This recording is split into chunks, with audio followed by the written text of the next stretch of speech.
Rocking star Yash హీరోగా Geethu Mohan Das direction లో వచ్చిన most awaited movie toxic movie finally theatres లో వచ్చింది. చాలా డిలే అయిన తర్వాత కూడా ఈ మూవీకి బుకింగ్స్ మాత్రం షాకింగ్ రేంజ్ లో వచ్చాయి. మరి ఎంత హైప్ క్రియేట్ చేసిన టాక్సిక్ మూవీ ఆడియన్స్ ఎక్స్పెక్టేషన్స్ ని రీచ్ అయిందా? యష్ పర్ఫార్మెన్స్ ఎలా ఉంది? స్టోరీ అండ్ యాక్షన్ ఎలా ఉన్నాయి? మూవీలో ప్లస్ పాయింట్స్ ఏంటి, మైనస్ పాయింట్స్ ఏంటి? ఇవన్నీ తెలుసుకుందాం ఈ రివ్యూలో. ఇంకా మెయిన్ స్టోరీ విషయానికి వస్తే 1947 లో ఇండియాకి ఇండిపెండెన్స్ వచ్చిన తర్వాత గోవా మాత్రం పోర్చుగీస్ కంట్రోల్లో ఉంటుంది.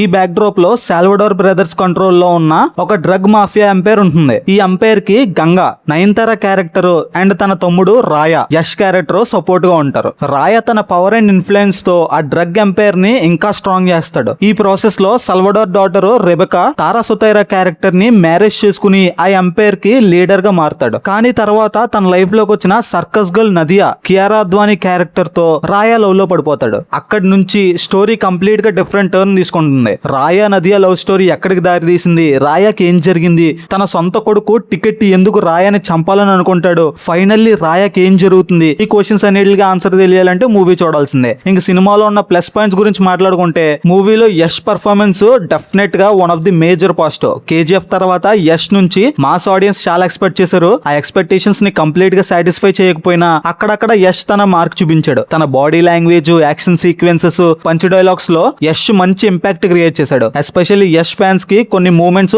ప్రాపర్ మాస్ కి ఎక్కిస్తాయి. Next important performance ticket character. తన కొడుకు రోల్ లో టికెట్ చాలా బాగా పర్ఫార్మెన్స్ చేశాడు. ఎస్పెషల్లీ క్లైమాక్స్ లో తన పర్ఫార్మెన్స్ హైలైట్ గా అనిపిస్తుంది. నయనతార అండ్ యష్ మధ్య ఎమోషనల్ సీన్స్ కూడా ఫస్ట్ హాఫ్ లో డీసెంట్ గా వర్కౌట్ అవుతాయి. అలాగే కియారా అద్వానీతో యష్ లవ్ ట్రాక్ కూడా ఫస్ట్ హాఫ్ లో ఓకే అనిపిస్తుంది. కియారా క్యారెక్టర్ కి జస్ట్ గ్లామర్ కోసం స్పేస్ అవ్వకుండా కొంచెం డెప్త్ అండ్ ఎమోషన్స్ కూడా ఇచ్చారు. అందులో కియారా కూడా సాలిడ్ పర్ఫార్మెన్స్ ఇచ్చింది. రుక్మిణి వసంత్, తారా సుతైరా, హుమా కురేషి కూడా వాళ్ళ రోల్స్ కి జస్టిస్ చేశారు. ఇంకా మిగతా సపోర్టింగ్ యాక్టర్స్ కూడా ఓవరాల్ గా బాగానే చేశారు. ఇంకా మైనస్ పాయింట్స్ విషయానికి వస్తే biggest problem story and narration. Story simple గా ఉన్నా పర్లేదు, కానీ ఆ సింపుల్ స్టోరీని ఎంగేజింగ్ గా చెప్పాలి. అదే ఇక్కడ మిస్ అయింది. ఎస్పెషల్లీ కేజీఎఫ్ తర్వాత యష్ మూవీ కాబట్టి ఆడియన్స్ ఆటోమేటిక్ గా ఇంకా బెటర్ గా ఎక్స్పెక్ట్ చేశారు. కానీ టాక్సిక్ ఆ లెవెల్ ఎక్స్పెక్టేషన్స్ ని రీచ్ అవ్వలేకపోయింది. మళ్ళీ మూవీని కన్నడ అండ్ ఇంగ్లీష్ లాంగ్వేజెస్ తో డైరెక్ట్ గా హాలీవుడ్ లెవెల్ టార్గెట్ చేస్తున్నాం అని ప్రమోట్ చేశారు. సో ఆడియన్స్ ఒక strong and different concept expect చేశారు. కానీ మూవీ చూసాక ఆ ఎక్స్పెక్టేషన్ కి తగ్గట్టు స్ట్రాంగ్ కంటెంట్ కనిపించలేదు. First half mostly routine plot లోనే ట్రావెల్ అవుతుంది. అక్కడక్కడ కొన్ని సీన్స్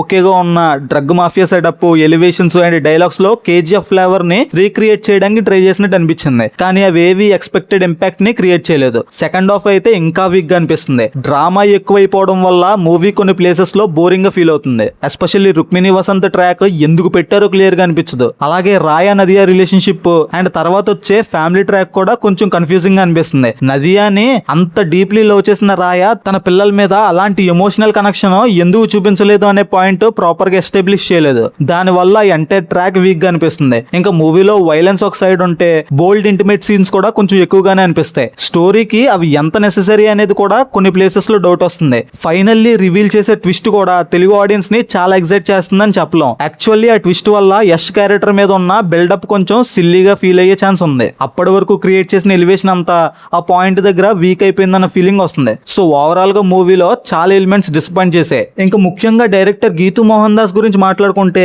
ఇక్కడ కొంచెం డిసప్పాయింట్మెంట్ అనే చెప్పాలి. తన విజన్ ఇంట్రెస్టింగ్ గా ఉండొచ్చు, కానీ స్క్రీన్ మీద ఆ విజన్ ని ఎంగేజింగ్ గా ఎగ్జిక్యూట్ చేయడంలో ప్రాబ్లం వచ్చింది. Bold elements, action and grand presentation మీద ఎక్కువ ఫోకస్ చేసి స్టోరీ అండ్ స్క్రీన్ ప్లే ని స్ట్రాంగ్ గా బిల్డ్ చేయడం మిస్ అయింది. Unnecessary elements and over the top presentation వల్ల మూవీ లెంత్ పెరిగింది తప్ప సినిమా పెద్ద ఏం లేదు. ఇంకా ఓవరాల్ గా సినిమా గురించి చెప్పాలంటే టాక్సిక్ మూవీ తన హైప్ ని రీచ్ అవ్వలేకపోయింది. యష్ తన పర్ఫార్మెన్స్ వరకు సిన్సియర్ గా చేశాడు. తన body language, action and screen presence fans కొన్ని మంచి మూమెంట్స్ వస్తాయి. స్టార్ కాస్ట్ కూడా ఓవరాల్ గా బాగా పర్ఫార్మెన్స్ చేశారు. కొన్ని యాక్షన్ సీన్స్, కొన్ని ఎమోషనల్ సీన్స్ వర్కౌట్ అయ్యాయి అంతే. కానీ main problem week story, routine narration and slow second half. Especially KGF తర్వాత యష్ నుంచి ఆడియన్స్ చాలా ఎక్స్పెక్ట్ చేశారు. ఆ ఎక్స్పెక్టేషన్స్ తో కంపేర్ చేస్తే టాక్సిక్ కొంచెం డిసప్పాయింటింగ్ అనే చెప్పాలి. సో యష్ ఫ్యాన్స్ కి కొన్ని మూమెంట్స్ నచ్చొచ్చు, కొన్ని నచ్చకపోవచ్చు. కానీ జనరల్ ఆడియన్స్ కి మాత్రం మూవీ కంప్లీట్ గా సాటిస్ఫై చేయడం కష్టమే. ఈ సినిమాకి నేను ఇచ్చే రేటింగ్ 5 కి 2. మీరు ఒకవేళ ఈ సినిమా చూస్తే మీ ఒపీనియన్ ఏంటి కామెంట్ చేయండి. Cinema updates and cinema reviews కోసం మన ఛానల్ ని సబ్స్క్రైబ్ చేసుకోవడం మాత్రం మర్చిపోకండి.